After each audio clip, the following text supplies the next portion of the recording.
everybody, it's Matt again. Hey, and this is Tim, and we are Team Enders, Colorado. And today we're going to look at a market at a glance for Market at a glance for August and September. Yeah.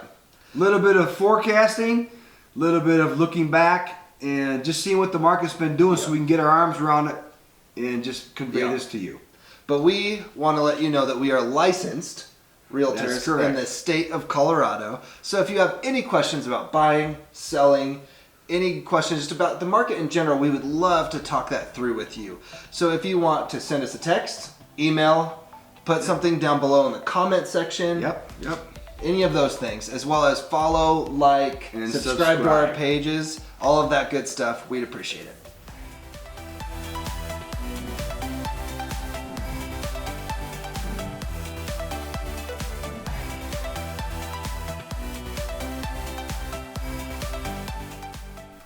All right, market at a glance. So we're looking at August and September of this year, 2022. And we're going to do some 21 versus 22. That's right. Okay. Yeah, and just really looking at what does the market say right now. Right. So let's take a look at August 21 and August 22. Yep. So in August 21, units sold, I'm going to call it units sold because that includes condos, townhomes, everything. 1,780 homes. Yep. In August 22, 1,246 homes. So that's down. That is down a little bit.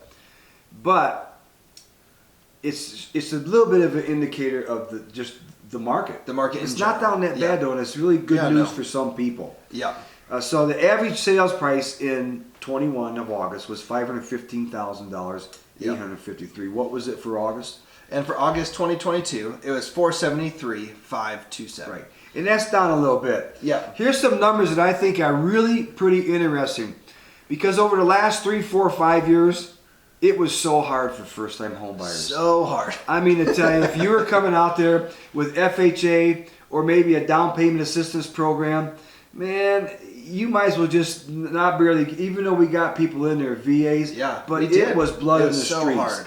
But here's some interesting numbers. So in August 21, 365 homes sold under 350. Yeah. Wouldn't you agree that 350 is about the mark for first-time home buyers? Yeah, right about. Yeah. I mean, we've seen them over that too. Right.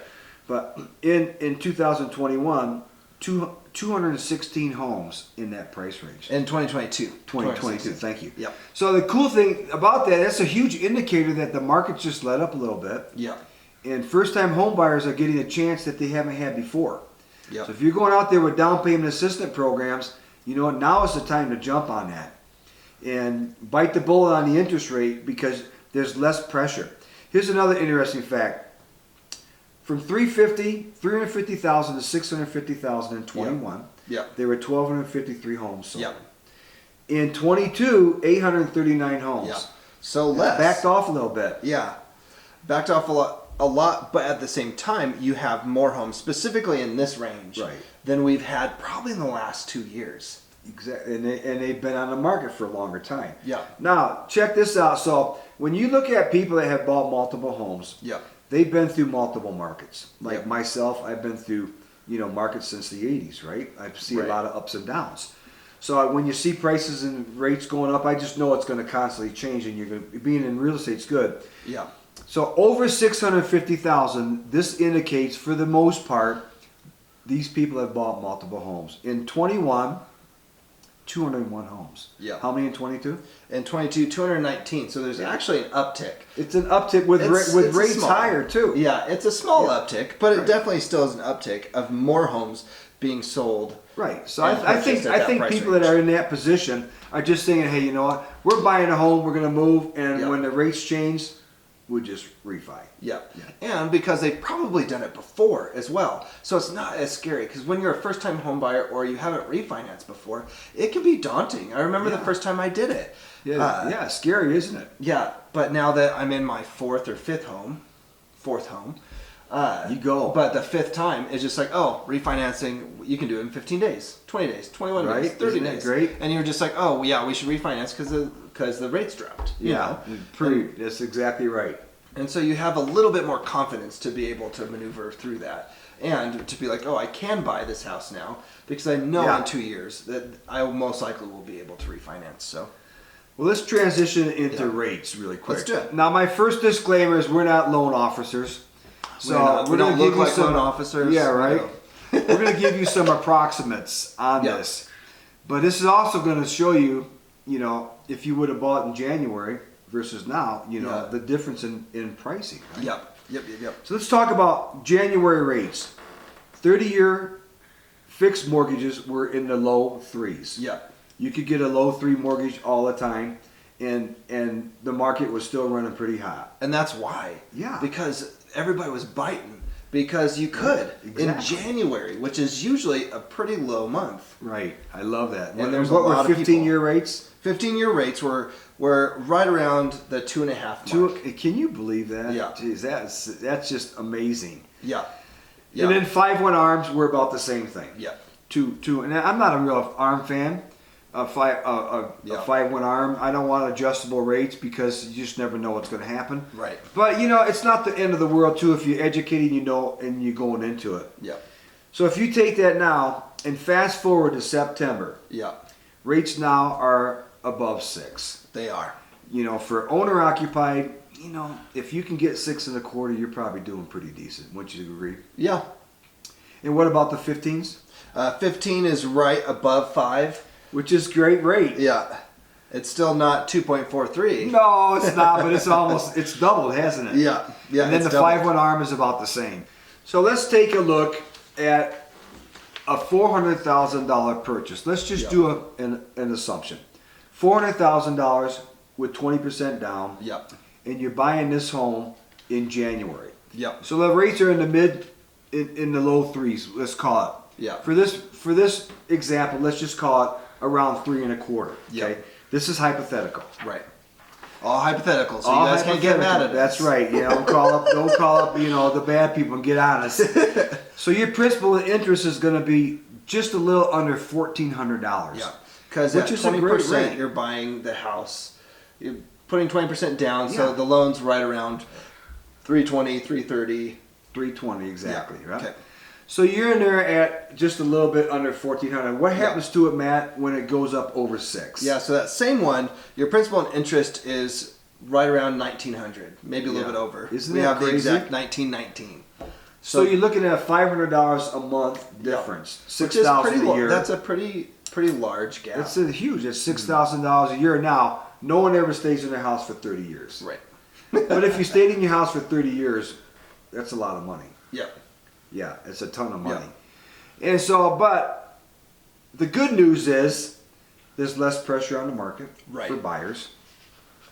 And by the way, underwriting is a lot faster right now. Yeah, because you notice that because they don't have the lined up the insane influx, and so you have more attention, which has been good, and it's a quicker close, which is great. Exactly. So all in all, moving forward, I think it's still a good time to buy a home.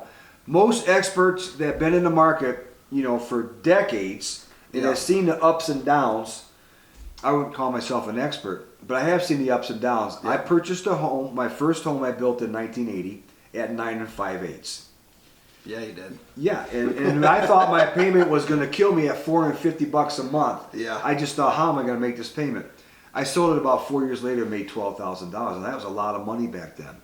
But it's almost 25% of the house price. It's right. So I've bought homes in every down market, and I've made money in every down market. So I would encourage everybody to just, if you want to buy a home, don't wait. Yeah. Tell me a story now. You were just working with a buyer that waited. Yeah, I was, and it was so unfortunate. Yeah. So we were working with him, and in the very beginning of the year, actually even late into last year, we got him pre-qualified. Yeah. He was actually going to do a duplex, which is a cool thing that we'll talk later about, but different ideas on how to... Drug his feet a bit, didn't he? Yeah, and he drug his feet a bit. And he, for a couple weeks, he wanted to go to this place, so he went to Vegas and didn't want to hang out, and then didn't want to connect, and so we'd show him houses, stopped kind of connecting with us. We'd show him houses, got him under contract on one. Some unfortunate stuff had happened, but he was going in and out. So we had him pre-qualified in January. For how much? He was qualified for 420. Are you serious? Yeah. Wow. And then now he's qualified for close to 250. Right. So now we get to find him a home for 250. I think we can do that. Yeah. But if rates go up, pretty soon in specific markets, we can do that. Yeah, exactly. So.